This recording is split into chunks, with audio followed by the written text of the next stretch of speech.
And in that share, I'm going to start us in Blackboard so we can all see where I'm looking. Okay, so I'm going to move you guys over here. All right, so we're in week 9, and I hope that you all did get started with week 9 on Monday, so that we're not leaving everything to right now. So in week 9 on Monday, were you able to watch the videos and look at the handouts? That was what I would have expected you to do for Monday. So in prioritizing these, I would have you prioritize this handout, the source paragraph and works cited lists again, and this video that is my video on works cited lists. You can also watch the video on using the Purdue OWL citation machine and use the Purdue site generator, but I actually think it's easier to do what I'm showing you today. So I'm going to open this handout. I'm going to open that works cited list handout. And we're going to take a look at it together.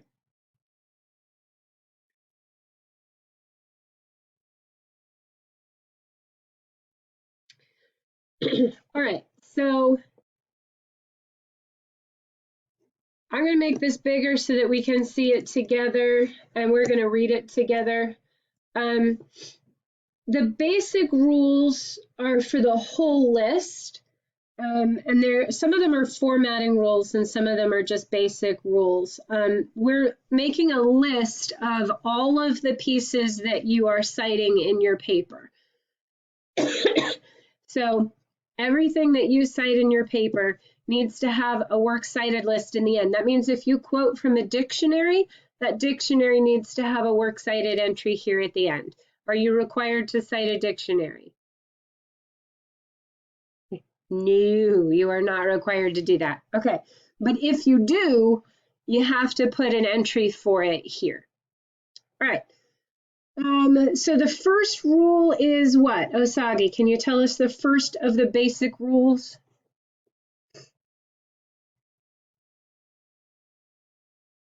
Okay, so if it doesn't have an author, then you're going to start with the title of the article, and then you'll alphabetize by the title of the article.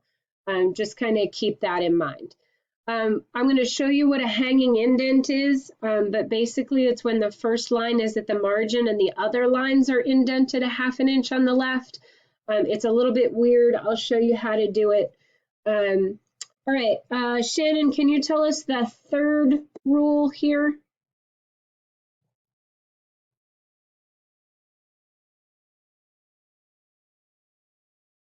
Yes, ma'am. Thank you very much. And then I'll read this next one. Follow the correct pattern for the kind of source you have. So we're going to look at 2 sources today, one for the websites that I created. I'm sorry, one for the websites that I assigned, and a couple for the articles from a database. So those are 2 different patterns. An article from the web and an article from a database have 2 different patterns, and we're going to look at those patterns today. Spacing and punctuation are important. We're going to look at this punctuation and spacing and the order of punctuation today. So make sure you take a look at those. This is an important rule. This is the rule in your essay as well as in your works cited list. We capitalize the first letter of each significant word in a title, city, or any other proper noun, but make sure that you're getting that in the titles. And it says you use your handout while you do this. Nobody graduates from not looking at the pattern. Even I look at the pattern when I'm doing it to make sure I get it right. I don't try to just memorize it and eyeball it. A lot of this is kind of playing one of those matching games on highlights of can you spot the differences? So if you can kind of put yourself in a game mindset where you're trying to spot the differences, that would be awesome. So this is the pattern that you're going to be following for an article retrieved from an online database. Last name, first name with a period. an article title, period, and then end the quotation marks, the periodical title. Now, periodical titles will either be underlined or italicized, and I don't care whether you pick underlining or italics, but whatever you pick it and use it consistently. Anything that would be underlined gets underlined. Anything that would be italicized get italicized. I choose underlining because it's a little bit more visible. It's a little easier to see than the italics, and I want my students to really notice what gets underlined, right? And you might miss it if it's italicized. I won't miss it if it's italicized, so you can feel free to change that underlining to italics if you'd like. Just whatever you do choose, be consistent. Then we're going to have the date published. Y'all are going to be doing the total number of paragraphs here, and then the database title and the database source and the date accessed. Okay, so we're going to be following that. Now, we're going to do one of these right now, and what we're going to do is we're going to go to week 6.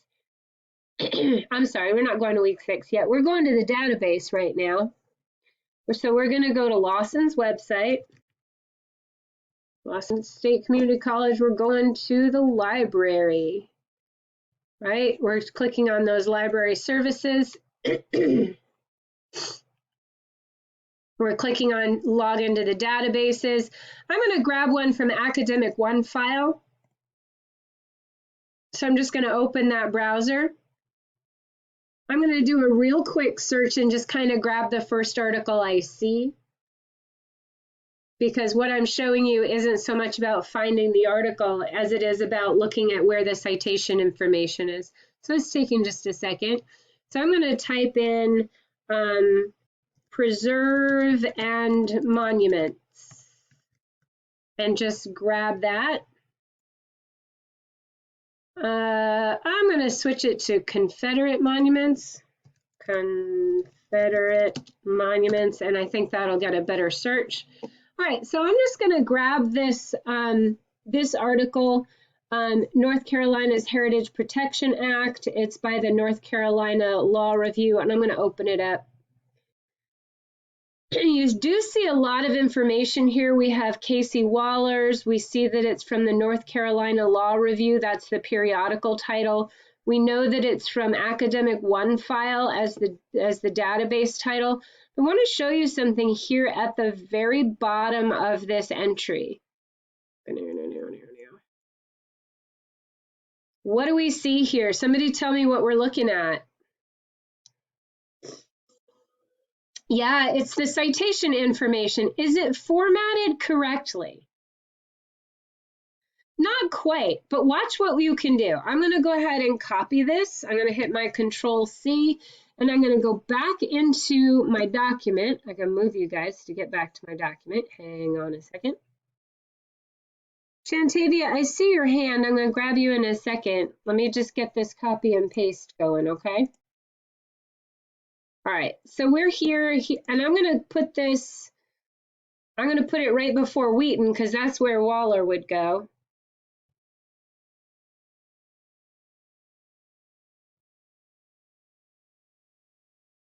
All right, Shantavia, yes ma'am, while that's working on pasting, what can I help you with? Yes ma'am.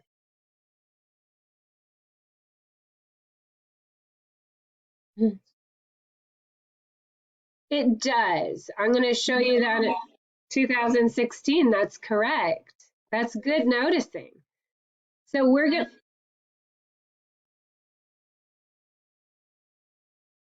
to, well, we're aiming for that, but if it's a little bit older, I think that's okay.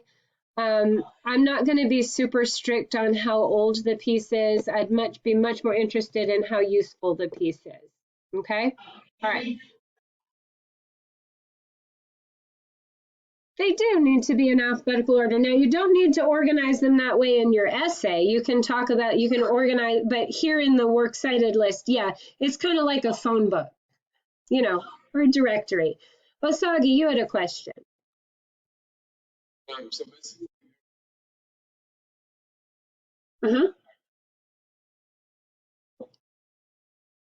Right. Yeah, I'm going to show you all the changes we would need to make to this, okay? All right. So there are a bunch of changes we'll need to make to this. Let's go through it piece by piece. It has the last name, a comma, the first name and the middle initial, and a period. So far we're pretty good, right? And then it has the title of the article, but there are mistakes in the title of the article. Can anybody tell me what they are? Right, so we've got to get some of these lowercase letters to be capital. So that needs a capital. What else needs a capital? Monuments needs a capital. Anything else? Landscape needs a capital. Fantastic. Okay, so we have then the periodical title. Is there a comma at the end of the periodical title in the thing the way there is here? Okay, so we're going to go ahead and get rid of that. Is the volume number needed? No, so I'm going to go ahead and get rid of that. When we abbreviate to 3 letters. So we're going to move out that T, okay? At the end of that date, what punctuation do we see?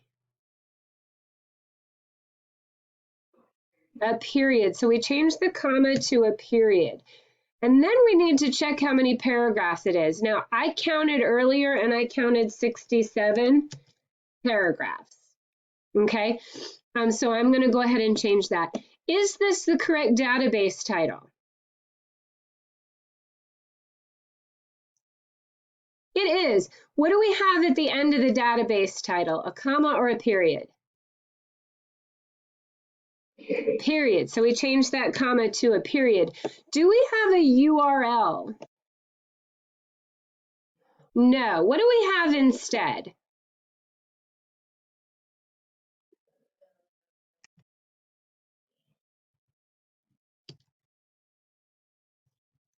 It's where it came from.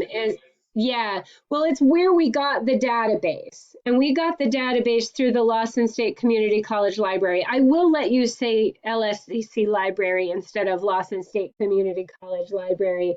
But that's where we got it. We don't want the URL, but you do want to tell us where you accessed the database.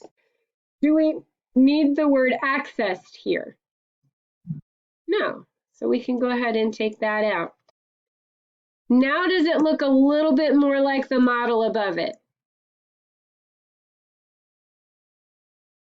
Okay, so hanging indent is next. We want to make sure everything's correct. And then the next thing we do is hit enter and tab, and then enter and, well, just enter one should be fine. So that's what it looks like. You just hit enter here, and then we're double spaced with everything else. Not horribly hard, right? But it is a lot of matching of like, what does it look like in the model and what does it look like in mine? What does it look like in the model? What does it look like in mine? Okay, so I love, Osagi, that you found that citation information and that you took the step to copy it. That's fantastic. That gives you all the information that you need. But sometimes it does need to be reformatted just a little bit, okay? All right, questions about that?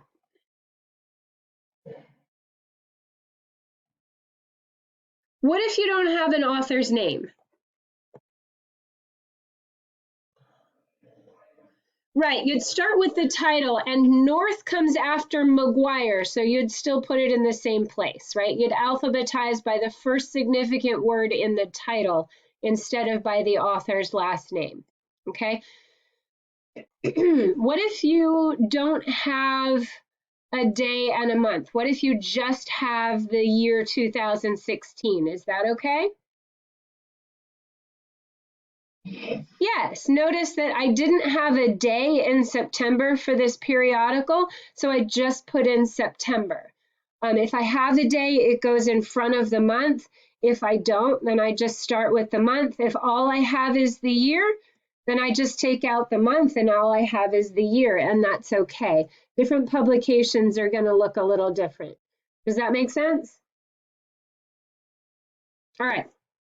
The next thing we're going to do is take a look at how to build the website ones. So we've got to get to those websites. And let's see, We were in week 6 for those. So we've got to go to the week 6 sources, and we've got to get items for those. Okay, so let's start with why I changed my mind. Let's take a look at this. Who's the author?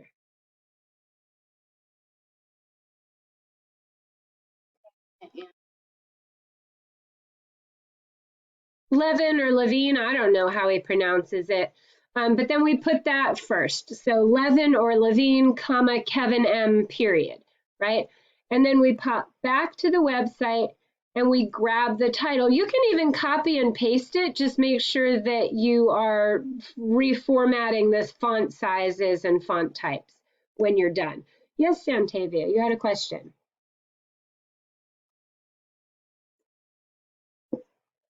Shantavia, you had a question? Yeah, we start with the last name. Yes, ma'am. We start with the last name. All right, and then we grab the title and make sure again that the title is capitalized properly with the capital WICMMAC and M. And then so we get that in there. Make a note that this period goes inside the quotation marks. That's something a lot of students don't notice, is whether it goes inside or outside. When I was helping my sister edit her master's thesis, I had to keep moving them because she kept putting them on the outside. Yes, ma'am. What's the point of all the periods? The same as the point of any period, which is to separate the sections of what you're looking at, right? So every time you have a separate section, you put a period at the end of it. And that tells me that up here, this whole section is one section because I have a period here at the end. So this is the Birmingham News from November 7th in 2003. Okay, so that's all one unit. This tells me that this is all one unit. This tells me that this is all one unit. This tells me that this is the end of this unit. This period tells me that's the end of the database unit. So a period is always a separator. It separates one sentence from another or one section from another. Does that make sense? Awesome, fantastic question. And then, of course, we have a period at the end to let everybody know we're done. All right, let's take a look at the periodical title. The periodical title here is The Atlantic. And then we got to look around for the date. And I see one right here, August 19th, 2017, right? So we put those in. We have our title. We have our periodical title. Remember, there's no period at the end of that. The date is included in that section. So then we have 19 August and 2017. And remember, we abbreviate the month. I counted 11 paragraphs, but I'm not going to be really mean about it. If you count 12 and I count 11, I think we can forgive each other for that. And I can figure it out from there. Count the best you can, but if you're not sure if something counts as a paragraph, just make your own judgment call. That's not the difference between an A and a B right there. Okay, Shantavia, you had a question.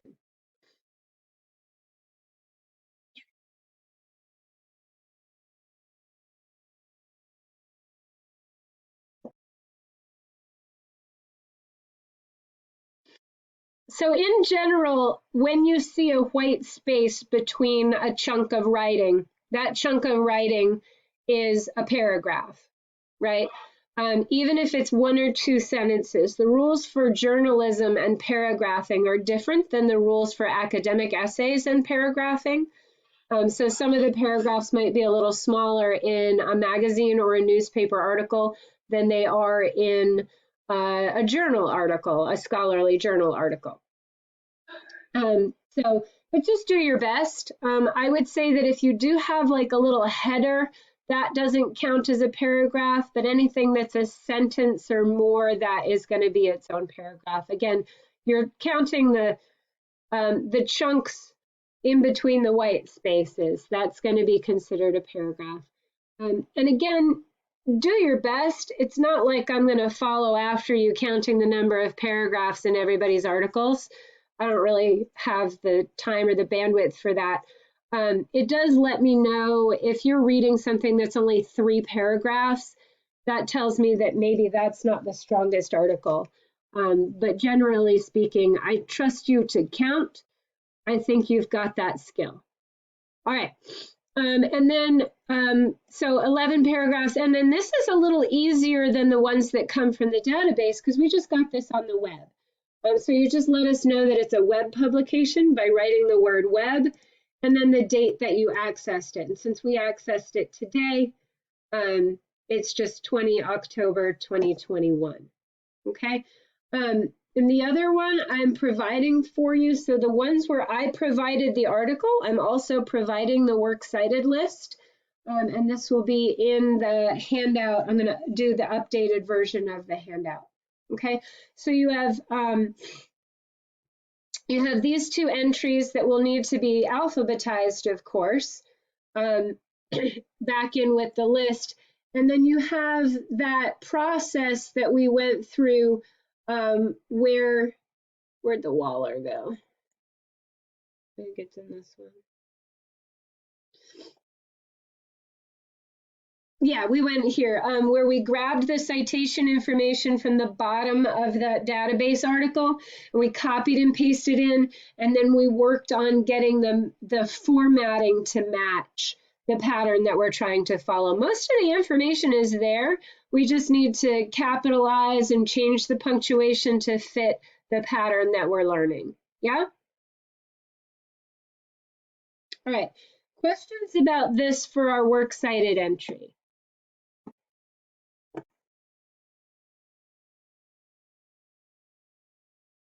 All right, so I want you to use this video and this handout. The Purdue citation generator is there largely for my online students or for somebody who's like using a dictionary or something I haven't covered. But I've covered it, and I've covered in this video, and I've covered it in that handout, and again in the class that we're recording right now. So you're putting 4 entries in your works cited list workshop. One of them is from the source that you chose of mine. And remember, I put those in the handout. And then 3 of them are for articles that you found through the databases. And that's using that handout here on works cited lists, following that pattern for an article from a database. Okay. Everybody is going to make mistakes. Okay, so I want to take a look at the responses to peers' instructions here. It says, tell 3 students what you think they did wrong. Literally nobody will get these entirely correct. Your job is to hunt for their errors and point them out. If you tell somebody this looks great, you have failed a quiz. Because the quiz here is to look in there and figure out what they did wrong. Nobody gets this right the first time. Even I don't get them all right the first time. There's always something that's not quite right. Okay, maybe they forgot to alphabetize them. Maybe they forgot the periods at the end. Maybe they forgot to capitalize a few things. But your job is not to say, hey, this looks pretty good. Your job is to play that game of what's different between the pattern and my handout and what my peer has posted. Okay, now if you're not sure, you can ask it as a question. Should this be in this order, or is I'm looking at the date and it's supposed to be day, month, year, and yours is month, day, year. Can you check that? I'm not sure about it, right? You don't have to say it like you know it for sure. You might say, hey, yours are all underlined and I think is supposed to be italics. Can you check on that, right? You don't have to sound positive, right? But you do have to say what you're noticing about the pattern versus what you're seeing in their thing. Shantavia, yes, ma'am.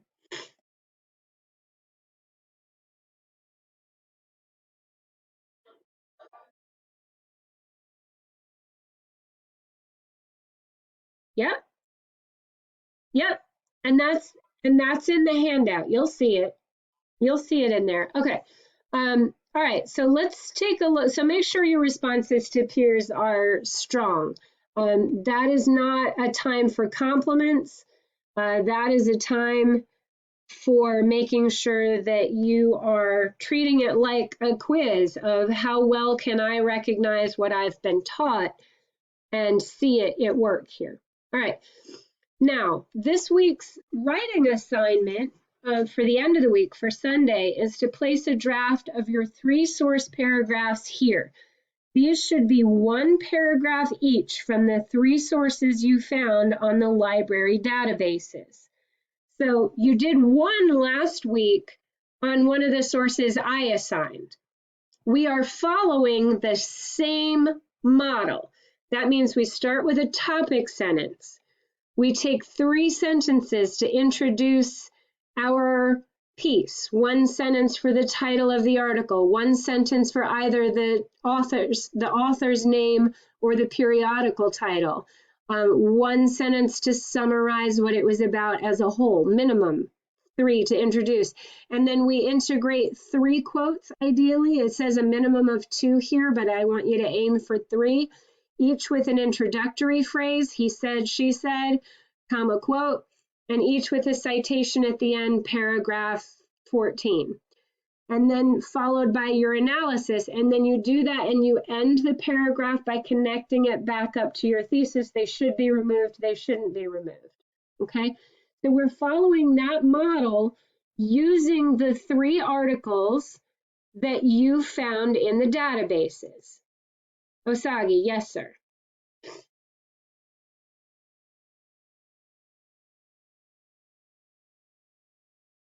Yes. Yes. Yep. It's going to feel a little bit repetitive in this essay. That's okay. I want you to think about, and we'll work on transitional phrases, but I want you to think about being a lawyer and building a case, right? And when you're building a case as a lawyer, you want all of your evidence to point to not guilty, right? So you want to say not guilty because of this, not guilty because of this, not guilty because of this, not guilty because of this. And you're building a case, right? So they should be removed because this guy said so. They should be removed because this guy said so. They should be removed because of this reason that this guy pointed out. And the more people you can get on your side, the stronger your case seems, right? And we'll use our transitional phrases to work on that, to work on adding and building. Another reason they should stay is this, that kind of thing. But right now, yeah, it might feel a little repetitive, and that's okay. Okay. One of the things that saves you from being super repetitive is that you have the opportunity to pick quotes that say different things, that bring up different reasons for keeping them, that bring up different rationales for keeping them or different rationales for removing them. And that's what can help you not be quite so repetitive, is selecting good quotes, right? Looking for those things that are like, oh, well, I hadn't thought of that before. I like that idea, right? And if you find some of those things, that'll help cut down on some of the repetition. Yep, but the format is exactly the same. Topic sentence, introduce the source, use the quotes, analyze them, and move on. Yeah, every single time. Okay, all right. That's fun. All right. It says, please include all 3 paragraphs in the same document or submission. Please don't do 3 different submissions with 3 different paragraphs. You're trying to build an essay. They go together. You can do this in Word if you want to, or you can do it in Google Docs and upload it. If you're working in Google Docs, remember to download it as a Word document or download it as a PDF, and then upload either a PDF or a Word file to be compatible with Blackboard. And I think we went over that for the last essay. If you need help with that, stay in at the end of class and I'll remind you how to do that. You can also use the Blackboard editing space if you want to. If you decide to do that, please put a white space between each paragraph because the Blackboard editor doesn't allow indenting, so that won't work. Okay. Each paragraph should cover one of your 3 sources. Please use at least 2 quotes. I want you to aim for 3. And then please use the sample source paragraph handout as a model and make sure you've watched the Using Sources instructional video. I'm also going to make sure that you have feedback on the paragraph that you turned in last week so that if there was a problem with your source use, you'll know about it and can correct it for this week. Does that make sense? Okay, I'm going to go ahead and